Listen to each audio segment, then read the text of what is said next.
नमस्कार दोस्तों, मैं हूं आपका दोस्त, आपका होस्ट आर के, और आप देख रहे हैं आर के ट्रेडिंग। दोस्तों, यहां पर स्विंग ट्रेडिंग वाले सेक्शन में दो स्टॉक सेलेक्ट करके लेकर आया हूं स्विंग ट्रेडिंग के लिए, आप लोगों के लिए, जिसमें जो 14 सितंबर 2020 से नया सप्ताह स्टार्ट हो रहा है उस सप्ताह में पोजीशन बनाया जा सकता है। लेकिन याद रखिए, कोई भी पर्सनल बाइंग और सेलिंग की सलाह यहाँ पे नहीं है। ट्रेड करने से पहले अपने फाइनेंशियल एडवाइजर से सलाह मशवरा जरूर कर ले। आपके लाभ और नुकसान की जिम्मेदारी चैनल की नहीं होगी। तो यहाँ पे वीकली पिक्स यानी कि short term trading, swing trading जो कह सकते हैं आप, उसमें दो स्टॉक सेलेक्ट कर लिया है मैंने, उसके लेवल बताऊंगा। लेकिन बता दूं दोस्तों, लाइक और फीडबैक करना बिल्कुल ना भूलें। साथ ही अगर आप लोगों ने चैनल को सब्सक्राइब नहीं किया, सब्सक्राइब कर लिया और बेल का आइकन भी प्रेस कर लें। इतना सा लाइन तो बोलना ही पड़ता है और आपको सुनना ही पड़ेगा, स्किप कर सकते हैं, आपकी मर्जी। सबसे पहला स्टॉक कौन सा हो सकता है, आप लोग कुछ आइडिया लगा लीजिए। तो आइडिया मैं यहाँ पे बता देता हूँ। मैं बार बार चिल्ला चिल्ला कह रहा था बायोकॉन के बारे में, किसी ने ध्यान दिया होगा तो अच्छी बात है, नहीं ध्यान दिया होगा तो कोई बात नहीं। बायोकॉन पे मैं बार बार व्यू बताते जा रहा था आप लोगों को कि भाई बायोकॉन जब 440 के ऊपर जाएगा ना, फार्मा वाले से अगर एनालिसिस को आप लोग कंटिन्यू फॉलो करते हैं, तो वहां पे मैंने बायोकॉन के बारे में क्लियर कट बताया था। नहीं बताया था कि 440 के ऊपर नजर आपको बना कर रखना है, 440 के ऊपर नजर बना कर रखना है। एक तो ये स्टॉक, तो पहले हम लोग इसकी बात कर लेते हैं, इसका सिलेक्शन क्या है। इसका सिलेक्शन देखिए दोस्तों, सिलेक्शन का रीजन तो समझेंगे ही। और यहाँ पे आप देखिए बायोकॉन जो है एक हाई पॉइंट लगा है, वो लगभग 447-48 के आसपास का आता है।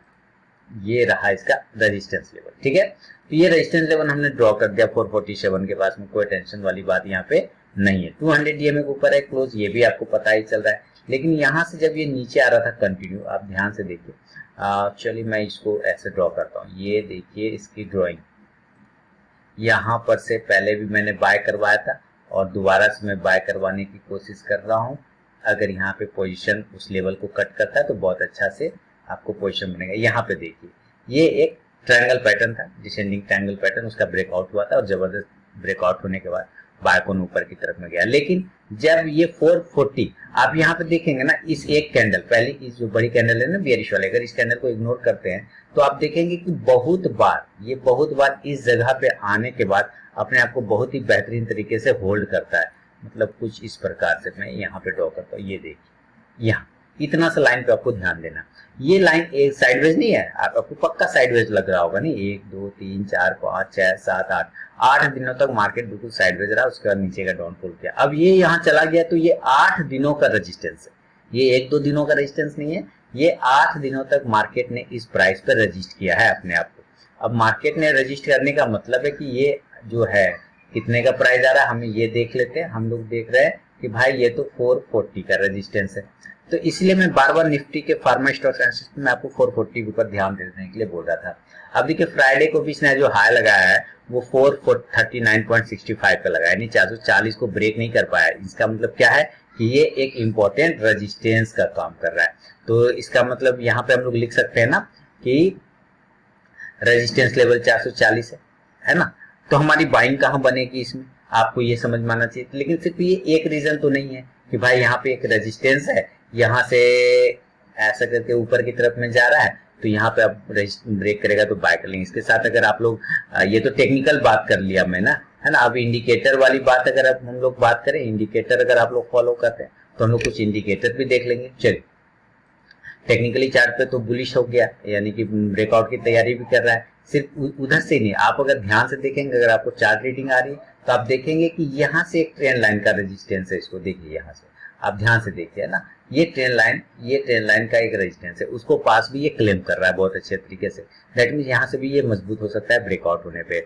अभी इसको मैं थोड़ा सा आगे लेके चलता हूँ और कुछ इंडिकेटर लगा देता हूँ। जैसे एमएससीडी क्या है, क्रॉस ओवर है, डाइवर्स करके डाइवर्स हो रहा है, कन्वर्स करने के बाद डाइवर्स हो रहा है, यानी कि एमएससीडी की लाइन सिग्नल लाइन को ब्रेकआउट करके ऊपर की तरफ में जा रही है। हिस्टोग्राम चार्ट भी पॉजिटिव है। इसके साथ ही अगर आप कौन सा देखते हैं, आरएसआई देखते हैं आप लोग, तो आरएसआई भी मैं लगा के दिखाता हूँ। आरएसआई देखिए जबरदस्त ब्रेकआउट 70 के आसपास मिल रहा है। अगर इसको ब्रेकआउट मिलता है तो आरएसआई एक बार 80 की तरफ, 89 की तरफ या 90 की तरफ जाने की कोशिश करेगा, यानी कि और भी अच्छा मूवमेंट देखने को मिल सकता है। तो एमएससीडी और आरएसआई तो पॉजिटिव है। कुछ मूविंग एवरेज देखेंगे तो 200 डीएमए तो पहले से लगा हुआ, वो तो आप देख ही रहे हैं। इसके बाद अगर आप लगाते हैं 9 डे का, तो उसके ऊपर स्टॉक क्लोज कर रहा है। उसके बाद अगर आप लगाते हैं 50 डे का तो स्टॉक उसके ऊपर क्लोज कर रहा है। उसके बाद अगर आप लगाते हैं 26 डे का तो स्टॉक उसके ऊपर क्लोज कर रहा है। तीनों मूविंग एवरेज के स्टॉक ऊपर क्लोज कर रहा है, तो दैट मीन्स ये तो पॉजिटिव हो गया ना। तो ये सारे इंडिकेटर बेस पे और टेक्निकली चार्ट पे कौन सा स्टॉक्स पॉजिटिव है, बायोकॉन। स्टॉक्स का नाम क्या हो गया, बायोकॉन। तो चलिए हम लोग यहाँ पे बायोकॉन स्टॉक्स का लेवल की बात करते हैं, लेकिन आपको ध्यान रखना है कि ये इसका डेली का टाइम फ्रेम है। कौन सा टाइम फ्रेम है, डेली का। जरा हम लोग इसका वीकली देख लें, चलिए हम लोग इसको वीकली भी देख लेते हैं। और ये हमने कर लिया प्लॉट वीकली। अब चलिए वीकली में क्या दिखा रही है हमें कि ये 1 2 3 4 5 6 7 7 दिनों 7 वीक मतलब लगभग 2 महीने होते हैं। 2 महीने का जो गिरावट था वो लगभग इसने 2 वीक में खत्म कर दिया। 2 महीने का जो गिरावट था लगभग 2 वीक में इसने खत्म कर दिया।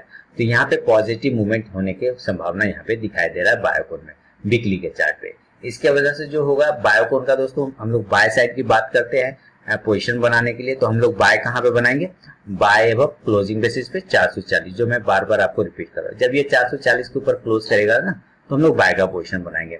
और उस कंडीशन में जो हमारा स्टॉप लॉस बनेगा वो स्टॉप लॉस कितने रुपए का बनेगा दोस्तों, स्टॉप लॉस बन जाएगा बायोकॉन में 10 पॉइंट का, ज्यादा नहीं लेना है, 430 रुपए का 10 पॉइंट का स्टॉप लॉस रहेगा, ठीक है। 430 का स्टॉप लॉस लेंगे। और इस कंडीशन में आपको 2 टारगेट हो गए, 2 टारगेट। पहला टारगेट कौन सा होगा, पहला टारगेट हो जाएगा इसमें हमारे लिए 450 का, हाँ 450। एंड सेकेंड टारगेट कौन सा हो जाएगा, 460 का, यानी कि 1:2 के रिस्क रिवॉर्ड में बायोकॉन को सेलेक्ट करके मैंने रखा हुआ है। तो ये पहला स्टॉक है दोस्तों बायोकॉन, जिसपे मैंने आपको टेक्निकली और वीक प्लस इंडिकेटर दोनों आपको हिसाब से आपको समझाने की कोशिश किया है। आप अपने भी रिसर्च एनालिसिस जरूर कर ले इस पे। तो ये एक स्टॉक है दोस्तों। इसके अलावा मैंने कहा मैं आपको 2 स्टॉक दूंगा, तो दूसरा स्टॉक कौन सा होगा उसे भी हम लोग जरा यहाँ पे देख लेते हैं। चलिए दूसरा स्टॉक जो है वो बहुत ही छोटा स्टॉक है दोस्तों, और उसका नाम क्या होगा, दूसरा स्टॉक का नाम है कैस्ट्रॉल इंडिया। क्या नाम है, कैस्ट्रॉल इंडिया। मैं बायोकॉन का नोट कर लिया होगा आप लोगों ने। अब देखिए कैस्ट्रॉल इंडिया का ये चार्ट है। कैस्ट्रॉल इंडिया पे आपको ध्यान देना है, क्या ध्यान देना है कि यहाँ पे चार्ट छोटा करिए। सबसे पहले कैस्ट्रॉल इंडिया का डेली का टाइम फ्रेम है, और डेली के टाइम फ्रेम पे कैस्ट्रॉल इंडिया क्या देख पा रहे हैं हम लोग कि एक जगह पे अभी साइडवेज मूवमेंट में। आप ध्यान से देखिए कैस्ट्रॉल इंडिया के चार्ट को, अगर आप ध्यान से देख रहे हैं तो आप पाएंगे कि कैस्ट्रॉल इंडिया बिल्कुल एक रेंज में फंसा हुआ है। ये अप साइड का रेंज हो गया और ये डाउन साइड का रेंज नहीं है, साइडवेज जोन में ना, बिल्कुल जोन में है। चलिए इसी लाइन को हम आगे बढ़ा लेते हैं और थोड़ा सा छोटा कर देते हैं, फिर देखिए चेंज हो जाएगा सिनेरियो। अभी यहाँ से अब इसको वापस नीचे करते हैं तो हम यहाँ से क्या पाते हैं कि यहाँ से ये हमारा सपोर्ट ले रहा है। कितने प्राइस का सपोर्ट ले रहा है, अब इस प्राइस को मार्क करना होगा हमें। हमारा सपोर्ट है 117 रुपए का, वहां से ये बाउंस करके 125 तक जाता है, फिर 117 पे आता है, फिर वहां से बाउंस करके साइडवेज हो गया। तो दैट मीन्स क्या है कि ये इंपॉर्टेंट लेवल पे हमारा कैस्ट्रॉल इंडिया खड़ा है। चलिए अभी देखिए डेली के ही टाइम फ्रेम पर अगर हम लोग एक ट्रेंड लाइन को ड्रॉ करते हैं तो ये हम क्या पा रहे हैं, ये ट्रेंड लाइन हमारा इंपॉर्टेंट रेजिस्टेंस का काम करेगा। ये चीजें भी सही है। ये भी चीजें देखने के बाद फिर हमारा ध्यान गया कि नीचे की तरफ से अगर एक लाइन ड्रॉ करते हैं तो हम क्या पा रहे हैं, कह रहे ये तो ट्रायंगल पैटर्न बन गया। अभी बड़े टाइम फ्रेम का दोस्तों, बहुत बड़ा। कब से, अप्रैल मंथ से। अप्रैल मंथ से ये ट्रायंगल पैटर्न, या मार्च मंथ भी ले सकते हैं, वहां से एक ट्रायंगल पैटर्न फंसा हुआ है। और अभी फिलहाल हमारा किस प्राइस पे फंसा हुआ है, अभी वो हमारा एक रेक्टेंगल पैटर्न में भी फंसा हुआ है। तो ये चीजें भी बहुत बेहतरीन हो गए। तो हमारे पास 2 पैटर्न हो गए। टेक्निकली ब्रेकआउट अगर मिलता है तो 2 पैटर्न का ब्रेकआउट वो एक साथ करेगा। एक चीजें तो हमें कैस्ट्रॉल इंडिया पे समझ में आ गया। अगर हम इसका वीकली चार्ट देखें, वीकली परफॉर्मेंस की कोशिश करें, तो हम क्या देख रहे हैं कि धीरे धीरे इसका ना लेंथ, इसका बॉडी का साइज कम होता जा रहा है। जो बियरिश कैंडल है उसका साइज कम होता जा रहा है। दैट मीन देखिए पहले यहाँ पे ग्रीन कैंडल था बड़ा, उसका धीरे धीरे साइज कम हुआ तो रेड बन गया। रेड का धीरे धीरे साइज कम हो रहा है, यानी कि सेलर धीरे धीरे कहीं न कहीं इससे हटने की कोशिश कर रहे हैं, बाहर निकलने की कोशिश कर रहे हैं। इसके वजह से भी हमारा ये ट्रायंगल पैटर्न में ब्रेकआउट की संभावना दिखाई दे रहा है। चलिए इसके बाद जो है थोड़ा हम लोग इंडिकेटर बेस पे बात करते हैं। जैसे कौन सा देख लें, 200 DMA। तो 200 DMA बहुत ऊपर है, आप देख रहे हैं यहाँ पे कितना है, 125। उसके बाद ये है 9 डे का DMA, उसके ऊपर क्लोज कर रहा है, ये तो ठीक है। 9 डे बिल्कुल क्लेम किया हुआ है। उसके बाद 50 डे उसके पास में क्लोज कर रहा है, क्लेम किया है, उसको क्लोज नहीं किया है, इससे हमें थोड़ा संभलना होगा। उसके बाद है 26, यानी कि 9, 50 और 26, ये तीनों को उसने एक ही दिन में क्लेम कर लिया, और 200 काफी ऊपर ट्रेड कर रहा है। अगर इसके जगह पे हम लोग क्या कर लें, एक आध चेंज अगर करें तो 100 भी उसी के आसपास होगा। चलिए हम लोग 100 को भी चेक कर लेते हैं ना, एक बार हम लोग 100 भी चेक कर लेंगे तो आपको और राहत लगेगा। अप्लाई, देखिए 100 भी बिल्कुल उसके पास में खड़ा है। तो ये हुआ कि हमारे इंडिकेटर का तो रेजिस्टेंस है वहां पे, लेकिन हमें टेक्निकली चार्ट पे ये बुलिश दिखाई दे रहा है कैस्ट्रॉल इंडिया, तो तुरंत पोजीशन बनाना है नहीं, अभी हमें एमएससीडी और आरएसआई भी तो देखने हैं। चलिए ये चीजें देखिए, आपको साफ सुथरा क्या दिख रहा है, इंडिकेटर का रेजिस्टेंस है, मूविंग एवरेज का। एमएससीडी की सिग्नल लाइन ने अभी क्रॉस बिलो किया हुआ है एमएससीडी को, यानी कि अभी फिलहाल चार्ट यहाँ पे एमएससीडी के हिसाब से भी निगेटिव है, इसलिए भी हाथ बिल्कुल नहीं लगाना है। प्राइस में बताऊंगा किस जगह पे आपको लगाना है, या आप जब वो प्राइस पे नजर रखिएगा, जब वो प्राइस आए तो पोजीशन बनाइएगा। आरएसआई भी देखिए बिल्कुल 40 के आसपास का चलने की कोशिश कर रहा है, तो हम क्यों ना ये जो रेजिस्टेंस है सारे रेजिस्टेंस के ऊपर पोजीशन लेने की कोशिश करें, तब जाके एक मूवमेंट बनेगा, सेफ पोजीशन बनेगा। अभी लेंगे तो रेजिस्टेंस है, अभी कहीं ना कहीं जैसे एंट्री बनेगी सारे रेजिस्टेंस मिलकर गिरा भी तो सकते हैं, चांसेस तो ये भी बनते हैं। तो क्यों ना हम कैस्ट्रॉल को इस सारे रेजिस्टेंस लेवल के ऊपर अगर हम पोजीशन बनाए तो थोड़ा सेफ पोजीशन बनेगा। हो सकता है वो एक दिन में आ जाए, हो सकता है 2 दिन में आ जाए, कोई दिक्कत वाली बात नहीं, जब आएगा तब जाएंगे, जबरदस्ती एंट्री नहीं लेना है। कैस्ट्रॉल इंडिया को बाय पोजीशन बनाएंगे 123 के ऊपर, 123 रुपए के ऊपर हम लोग पोजीशन बनाएंगे क्लोजिंग बेसिस पे, याद रखिए क्लोजिंग 123 रुपए के ऊपर जब वो क्लोज करेगा तब हम पोजीशन बनाएंगे, डिलीवरी लेके घर जाएंगे।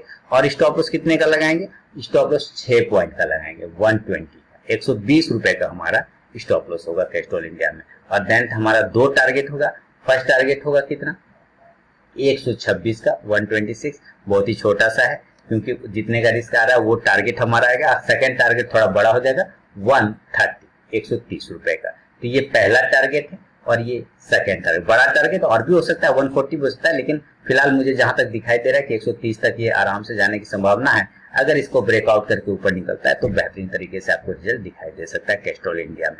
तो ये 2 चार्ट स्टॉक है, 2 स्टॉक मैंने आपको बताया, एक बायोकॉन बताया और सेकंड कैस्ट्रॉल इंडिया बताया। दोनों पे आप अपनी भी रिसर्च एनालिसिस करिए और अपना इंपॉर्टेंट फीडबैक देना बिल्कुल ना भूले। स्विंग ट्रेडिंग वाले सेक्शन में ये 2 स्टॉक मैंने दिए। मिलता हूं नेक्स्ट वीडियो में दोस्तों, तब तक के लिए बहुत बहुत धन्यवाद।